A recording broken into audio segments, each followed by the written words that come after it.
Hello everyone, Loremaster of Sotek here, and I wanted to make a video today talking about a particular issue that I've seen crop up a fair bit since we got the announcement from Creative Assembly about the roadmap and all the other stuff regarding everything that has to do with Mortal Empires, or Immortal Empires, I should say. I'm just going to have random footage in the background.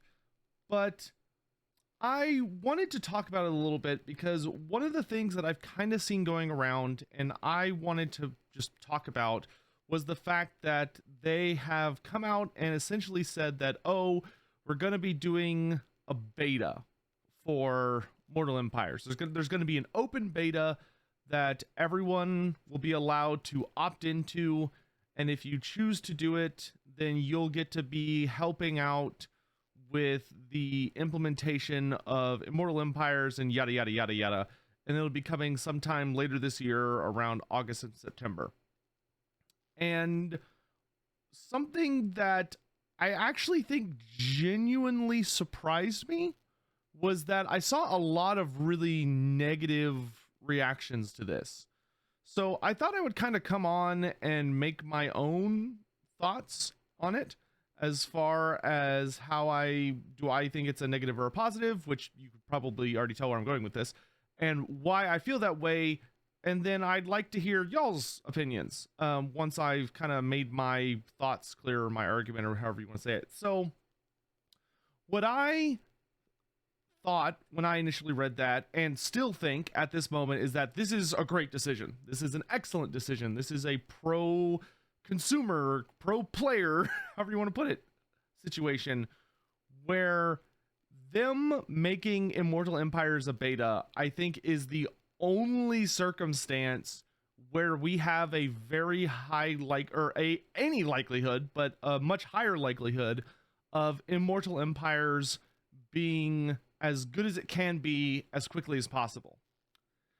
Because here's the thing, although I think a lot of people are putting a bizarrely negative spin on the word beta, as if like, oh, CA said it's going to be a beta, which means it's going to be poor quality or something, or they're making us do their work for them, or yada yada yada.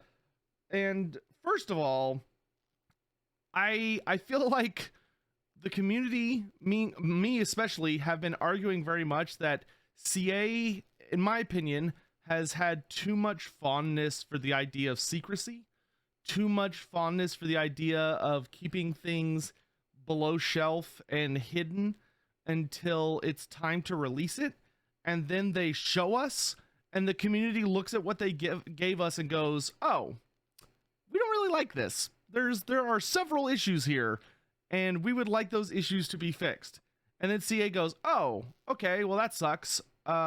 All right, I guess we'll spend some time to fix that. And that's happened numerous times. That has happened with many of the Lord packs. That's happened with that's happened with the Game 3 base release, where there are things that CA clearly did not think was going to be a major issue. For instance, the Chaos Rifts, appearing everywhere. A lot of people really didn't like that, and that would have been very quickly sussed out if there had been some kind of open beta before the game had been publicly released. We would have been able to identify some of these issues and get them fixed before the actual release. And I think that public betas are such a crucial thing in the vast majority of games. Not, does every single game on the planet need to have one? Not necessarily, especially if the company behind it is like, incredibly large, which CA is pretty big, but we know that their resources don't get used the way that maybe we would like them to.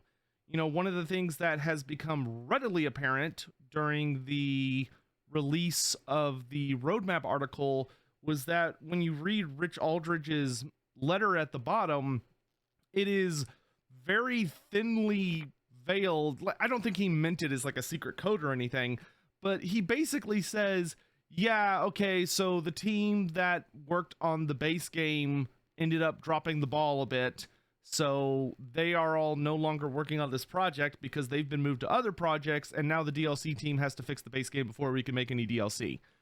And so if there had been an opportunity for the community to help rectify a lot of these issues and identify these issues, well, okay, not rectify because we don't do that, but at least identify these issues, then the original team could have had time to do that, and we could have avoided this whole fiasco in the first place. And so the thing is that means whenever we're dealing with a new release that, okay, if we have the ability to get the community involved and allow them to help beta test just to look for issues, that can save so much effort in backtracking, which is why I personally think this is an invaluable tool that we should be very excited about. Now, I'm not saying you have to be excited, everyone's of course entitled to their opinion and everything, but I've just been kind of shocked, I guess, by how negative that's been perceived, in that really this is a win for us, especially because, I mean, think about it, right? Think how massive Immortal Empires is going to be. I mean, I'm doing some very brief math in my head. There's well over, oh gosh, there's like 70-ish, if not more, legendary lords just between games 1 and 2. And then think about all the stuff that has to be updated, right? From Warhammer 1 and 2 to Immortal Empires. Like, just thinking about the sheer amount of things that need to happen before Immortal Empires is even in like a basic state. So I'm not even thinking about balancing or any of that jazz, but just thinking of, okay, so Warhammer 3's world map or campaign map and Warhammer 1 and 2's campaign map have different art styles. So they either need to take Warhammer 1 and 2 and update the art style so that it fits Warhammer 3 to create a new combined map, or they need to take the Warhammer 3 portions of the map and basically, I guess, make them from scratch since they don't have them in that art style, and then put them into the Warhammer 2 Mortal Empires base system. And then from there, we know that the world is getting significantly larger, because, I mean, we've seen pictures of what they were originally planning to do, which, according to them, they came out and said that the map that was leaked, so to speak, but the map that was found in the game files of Warhammer 3, they said, oh, like, yeah, that's a big map, but, that was our original plan, and Warhammer 3 has increased in scope beyond that. Now, that doesn't necessarily mean that everything that they showed is going to be, like the map is physically going to be larger, but that does at least, to me, that means that is a good baseline of what we're looking at for Warhammer 3. And it's the entire planet. The only thing not on that map was the Realm of Chaos, the Lost Isles of Elithis, and Nippon. That was it. Everything else was on the map. So now you have to think, okay, so that means we're getting Western Nagaroth, Southern Lustria, Southern Southlands, and a good number of these places are probably, we're also going to be getting the Northern Chaos Waste, the Southern Chaos Waste, the entirety of Cathay, and a good number of islands in the ocean, and also probably the entire ocean. So just looking at that, okay, so now that we have all this extra space, that has to be added into the game. Those all have to be divided up into regions. Those all have to be filled in with sub-factions, either by moving sub-factions around from the original Mortal Empires or by creating new sub-factions. Then you have to go, okay, well, do we move the characters we already have? I would assume yes. We all know that the Lustria Bowl is a nightmare in Mortal Empires because so many legendary lords are so close together. It's just kind of miserable. But now that you have these entire ballparks to play in, okay, well, now we have the entirety of Lustria. So do you move Teclis back to the Turtle Isles? Do you move Skrulk further away from Itza? Do you move Tehinoan back to the southern coast? Like there's all these. Lustria is now so much bigger, you can move these characters around. We also may, if we're fortunate, have the entirety of Cathay. What's going to be happening in southern Cathay, in eastern Cathay? Is somebody going to move there? I think there are a lot of people that are like, oh man, I'd love to see Lokir Felhart like being a nemesis to the Far East. because he, raided End, and granted, he also sacked Chup Yodel from the fish people, so I think Chup Yodel is an appropriate start place for him. But it's like, oh, you could maybe move a Dark Elf character to those shorelines. They've got to figure out what's going on in Nagaroth, which is also pretty packed. Where's the Witchwood gonna go? Where's Tarok's gonna be? Are you gonna move around any of the Dark Elf characters to give them a little bit more individual space? Are you gonna keep Tretch in Nagaroth, or do you move him to Crookback Mountain? Are you going to keep Deathmaster Snitch in the Darklands, or do you move him to the Warpstone Desert? So like, what are you gonna do with Scrag the Slaughterer in Warhammer 3? He's in the Grey Mountains. So do you move Scrag to the Grey Mountains to like keep him in a relatively similar area, or do you put him somewhere else in the world? So like, there's all these massive amount of considerations that have to be dealt with, because I would assume a bunch of characters are going to be shifting around, and they have to add all the new map. Then they got to update the magic system. The Warhammer 1 and 2 magic system is not compatible with the Warhammer 3 magic system, because magic just works very, very differently now. So all the Warhammer 1 and 2 races have to go through all of the magic changes. Then we got to go through skill tree changes. Then we got to go through, like, there's just so much crap that has to be done, which frankly is why I am still like very happy, honestly, with the release date for Immortal Empires being within 6 months of the base game's release. That is what I expected. When Warhammer 3 initially dropped, my prediction was 6 months. I was hoping under a miracle we might have gotten 3 months. And if it hadn't been for the massive amount of patches they had to do for patch 1.1 through 1.3, maybe we could have been 3 months. But honestly, I think 6 months is acceptable. It's very, very acceptable as far as, to me, when considering just the sheer amount that has to be done.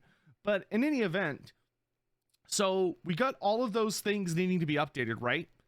And then on top of that, we have to add in all the Warhammer 3 races, and we have to figure out where everybody's going to go.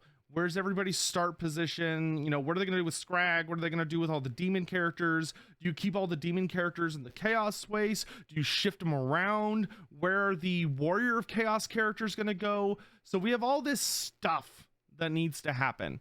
And that's great. That's awesome. I'm super excited to see what's going to happen. But where I'm going with this and why this is relevant to the beta is think about all the different ways that along all of these changes, all of these fusings, all of this creation of a titanic map, the sheer amount of shit that could go wrong, the sheer volume of bugs that could sneak in at any point along any of these playthroughs and create a problem for that specific campaign. What if we get a return of that specific bug where Lokir Fellheart isn't able to get one of his items because he has to fight a naval battle in order to trigger his item, or for his quest line, to continue, and the game bugs and that doesn't work? Well, that's a very, very specific bug. So what's the best way to find that? And the answer is to have tons and tons and tons of playtesters. You need thousands of playtesters. You need thousands of people who are all playing the game at the same time and are doing everything, who are trying every single possible experience. And you can't just have one guy per campaign. You need to have hopefully hundreds of people per campaign, because those hundreds of people are going to make a different decision at almost every possible junction, which means that they are exploring every possible avenue in which bugs can appear. That's how you bug test. Like, some of you, I assume, are like myself and have beta tested for video games in the past, in which case, you know that beta testing is basically you literally just play the same thing over and over and over and over again, and you're trying to cause problems. Not in the sense that you're necessarily seeking out like ways to break the game, not like what Legend does, for instance. I don't think that's great beta testing. You're like just trying to play the game and like work within the parameters of the system, and as much as you can to find out if there are any major bumps that come up. If you're playing and all of a sudden you get a reliable, repeatable crash to desktop whenever a particular character joins an army under these, like, oh, I've noticed a bug that if Karl Franz is sitting in Altdorf and I try and have a wizard join his army, that causes a crash to desktop every single time. Okay, well, that's a repeatable bug. And it's, it's like, oh, well, if, we make a report on that, then there's a guaranteed chance they're going to be able to fix it, and so that's just for bugs, right? That's just for bugs. That alone, I think, makes the fact that we're getting this beta, I think, such a relief to me. I am relieved deeply and genuinely that we are getting the opportunity to participate in an open beta for this, because that means we can squash as many of those little shits as possible, because they're going to be everywhere. There are going to be so many bugs. Now, I don't think the game's going to release like in a crappy state for the beta. Like, it's not going to be like there's going to be placeholder text everywhere and like characters are going to be invisible and all that stuff. Like, there might be some bugs, but see, we've done open betas with CA before. This is not new. We've had Total War Warhammer experiences where they go, hey, there's this problem that we're trying to fix, so we're gonna do an open beta and you can opt into it and like try and help us. And that's happened multiple times. This is not new to us. So the idea of doing this for Immortal Empires should not be a huge shock to any of you. And it's not gonna be like it's some huge dumpster fire that we're all gonna have to suffer through. Are there gonna be issues? Probably. Will there be placeholders? Maybe. I would imagine not really, unless there's like a substantially new experience included, like if there's like a free LC character, or if they're like, maybe if a character moves around, like if their campaign changes substantially, there might be some placeholder text. But it's gonna be a playable experience, because they don't want to give us something that's going to make them look really bad. Like, that's just bad business sense. But so that's just bugs, right? So that alone, I think, would make the experience like a great decision. And I think it's something that we should be like, oh, thank God they're doing that. But also think about then just the actual experience. So when you remove the bugs from the equation, now we're dealing with a situation where it goes, okay, so let's pretend there are no bugs. Let's just pretend, because we know it's not going to be true, but let's pretend there was not a single bug whatsoever in Immortal Empires, which is not going to happen, but let's pretend. It's still an invaluable experience to get as many people into a beta as possible for Immortal Empires, because that will allow us to say, okay, let's try out these different experiences. Let's say an example. Let's say that they move Techless, right? Techless is, I would say we could probably feel confident that Techless will not stay in the Fuming Serpent, the Serpent Isles, or the near the Fuming Serpent volcano. That's not a great start position for him. The only reason he was there in Mortal Empires was because his original start position in the Turtle Isles isn't on the map in Mortal Empires. So he's probably going to go somewhere else. Either he's going to go back to his original spot, or maybe they'll move him somewhere else in the world. Techless is a very worldly individual. He travels a lot. So he could really show up just about anywhere and it would make sense and wouldn't be a huge deal. So let's say Techless moves, and let's say they even move him somewhere substantial, right? Maybe Techless goes to Cathay, or maybe Techless goes to one of the islands south of Cathay or something. So Techless moves, and so because of that, his campaign has now changed substantially. Even though it's a character we're very familiar with, we understand his campaign mechanics, being kind of one of the general high elf experiences. He's still in a completely new start position, which means that he's probably going to be surrounded by new sub-factions and new interactions, and it's going to be really important for people to play that campaign and go, oh, you know what, there's kind of a problem here with the factions that start around him. He has too many enemies nearby. He has too many races that are just, joining, they're getting into military alliances or whatever with each other too easily, and they're ganging up on Techless, and it just makes it a really unfun experience. or, you know, oh, I'm playing as a Tomb King character, you know, maybe Grand Hierophant Kotep, now that Western Nagaroth is gonna be back, maybe he has much more space and that desert area opens up, and we say, oh, you know, the Kotep experience is pretty okay, but, you know, he could really use access to like this particular resource, or it'd be really nice if there was this kind of faction nearby, or maybe he should, like, this really gives us so many opportunities to be able to help the developers find and fix some really big and serious issues, in my honest opinion. You know, this is going to be the opportunity to say, like, oh, you know what, Nakai being an Albion, it was cool, but now Rakarth is an Albion. And if Rakarth's an Albion, which I think I would say very loudly, I think is a very good start position for a Dark Elf, because it's, you know, it's a very interesting place for him to be, and it adds a very unique enemy to that particular sphere of the old world, being like, oh, there's Dark Elves now. But like, does Nakai also need to be there? Probably not. So where could Nakai go? That would be interesting, and they could experiment with that. And if Nakai shows up somewhere, we could play his campaign. And the other thing is, this might actually be our chance to get in some changes. This might be the chance, a huge opportunity for the community to go, hey, we know y'all have like a bunch of effort and resources set aside to make Immortal Empires the best experience it can be. Maybe we could finally get some of these campaigns fixed. Maybe we can work together to be like, hey, you know, the Nakai campaign could really use XYZ.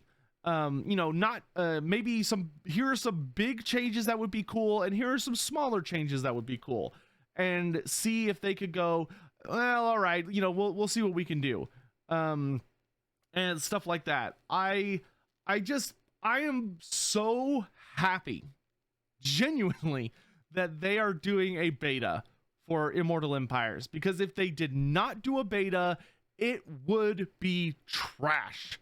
It would be guaranteed, undeniable garbage. Not even a question. If they did not do a beta for Immortal Empires, it would come out with massive issues, huge flaws, and everybody would look at it and go, how did they not foresee this? How could they be so stupid as to have XYZ in there? And it's not necessarily that they're, well, no, it's not that they're stupid. Maybe it's just that they only have so much time in their lives, and you know, they only have so many people in QA, and QA don't necessarily look for those kinds of things. And the more eyes and hands you can have on for something, the better. It doesn't even really matter how big it is. I mean, how many games nowadays have open betas or early access, and that ends up being a monumentally positive thing for them? Now, there are bad ones too, don't get me wrong, and I'm not saying that, you know, CA is gonna stick the landing on this and do an amazing job, but I have a lot of faith in the DLC team, and although they make mistakes from time to time, overall, I would say they have a pretty positive track record. I have a ton of faith in Rich Aldridge and his team, and I think that this is a great opportunity for us to try and help them make Immortal Empires, when it fully releases, into the most important part of Total War Warhammer 3. Screw the base launch. This is the real launch. You know, it's basically a second launch for the game, or at least a soft reboot launch. But as far as I'm concerned, like, I think for the wider Total War community, that Immortal Empires, when it like comes out of beta and is like, it has released, they should be pounding the war drums in every single advertising sphere they have to be like, hey, it's done, come check it out. And a beta experience is going to help that stick the landing as best it can, and really help the game be what we all want it to be, what we're all praying for it to be. Because none of us want the game to, well, okay, there may be someone listening to this that does not want the game to succeed because they're just a spiteful little shit, in which case, I don't know why you're here, you piece of shit. But for the vast majority of us, we want the game to succeed. We want Total War Warhammer to be incredibly successful, so that it has 5, 5 years at minimum of DLC and free LC, and continues to be like a beloved game for decades to come. You know, this I hope and pray that this is the Warhammer Fantasy experience that nothing else will ever be able to challenge, at least for a long time, until, you know, someone tries to beat it. But that is gonna be so much easier to accomplish with the community assisting through beta testing. And that's where I'm going to stop, because I don't want to ramble on for eternity.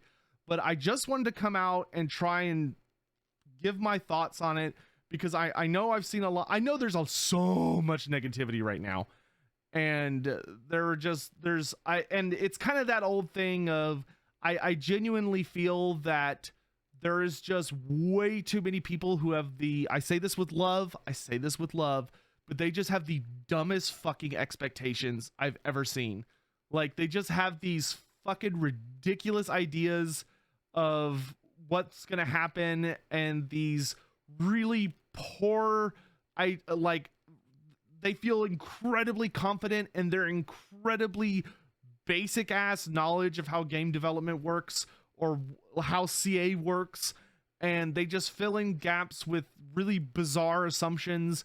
And because of like the combination of all these things, they end up being like, we've been betrayed. And it's like, okay, let's chill.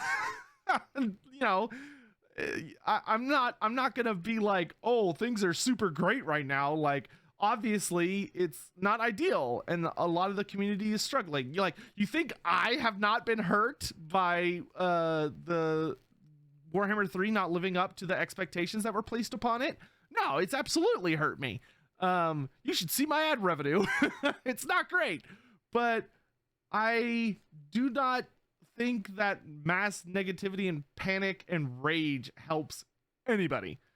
And now, granted, if you just like to do that, hey, you do you, boo. You live your truth. If you want to be pissed, be pissed. I don't care. But if you're out there and you're trying to watch videos to get a lay of the land, you're like, oh my god, everyone's being so negative. Warhammer 3 is a dead game. It's a dead no, it's not. It's okay. It's okay. If someone tells you it's a dead game and you're like, oh my god, is it a dead game? No, that person's just a fucking idiot. It's okay. they just got to get it out of their system. Okay. They just, you know, I prefer them do this than like hit their dog or whatever. So, you know, sometimes you just got to get out that frustration somehow.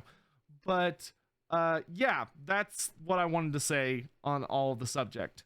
I genuinely believe that we are at the lowest point right now for Total War Warhammer 3's life cycle, and that we're going nothing but up, baby. Nothing but up. And I can't wait for August or September, whichever that ends up being. I mean, I'm personally very looking forward to patch 1.2 to see the Regiment of Renown stuff. But of course, I'm with everybody. I'm incredibly excited for Immortal Empires, because of course we're getting Immortal Empires, the Blood Pack DLC, and the first Lord Pack DLC all at the same time, which is going to be nuts. And then they're looking to hopefully get out patch or update 3.0 before Christmas, which would be lovely. But that's all I have to say on the subject. I needed to make a video today, and that's just something that's been on my mind a lot. I genuinely have had people showing up in my DMs, or messaging me on Steam, or messaging me on Twitter, or whatever. I've been getting a ton of messages of people being like, hey, is this good or bad? What's happening? Personally, I think it's good. I think it's great. I would love to know what you think. And the other thing I want to say is, please don't interpret anything that I've said as like an attack against anybody. Everyone is entitled to their own opinion, unless you're one of those assholes who was like sending death threats or whatever, that I've heard about. If you're one of those, you're a piece of shit, and you need to go to therapy and get anger management and like get a fucking life, or go outside, touch grass. It's a video game. Calm your tits. But for the rest of you who are adults, hopefully, or at least not fucking morons, then we're doing okay. We're all right. And if you're not happy with the way the game is, if you're upset with the way Creative Assembly has handled it, that's totally fair. That's incredibly valid. You know, it's just my opinion, but I would love to hear y'all's opinion. Whether you think I'm full of shit and you think that I'm being way too nice and forgiving, and that no, CA has violated our trust and we should be very angry, or you think the beta is a terrible thing and that that should be on them, not us. Not that it is on us, but that shouldn't be something we have to deal with. Just let me know. Are you excited for the beta? Are you worried about the beta? All that jazz. Thank you all again for watching. I apologize for some of the rants that slipped in here. And I hope you all have a lovely day and a lovely week. See you next time. Bye. Oh, wait. No, I lied. One last thing. Age of Sigmar is doing some really, really big reveals this week. It's Warhammer Fest this week. So there's going to be a lot of massive reveals from Games Workshop starting on, I believe, Wednesday. I think Wednesday is 40K. Thursday is Age of Sigmar. Friday is Warcry, Necromunda, and Kill Team. And then Saturday is Horus Heresy. I will be live streaming my reactions to all of that live on Twitch at the exact same time any of those goes live. I will make a separate video about that tomorrow, but I just wanted to include that at the end of today's video. If you would like to just hang out on live stream, please join me at www.twitch.tv/Loremaster of Sotek, where I will be watching all of that live. I will be streaming my reaction to it, and we could watch it and talk about it together. I'm really excited for the Age of Sigmar stuff, but I'll also be watching the 40K stuff and everything too, because who knows, something cool might show up. But anyway, that is everything. Thank you for watching.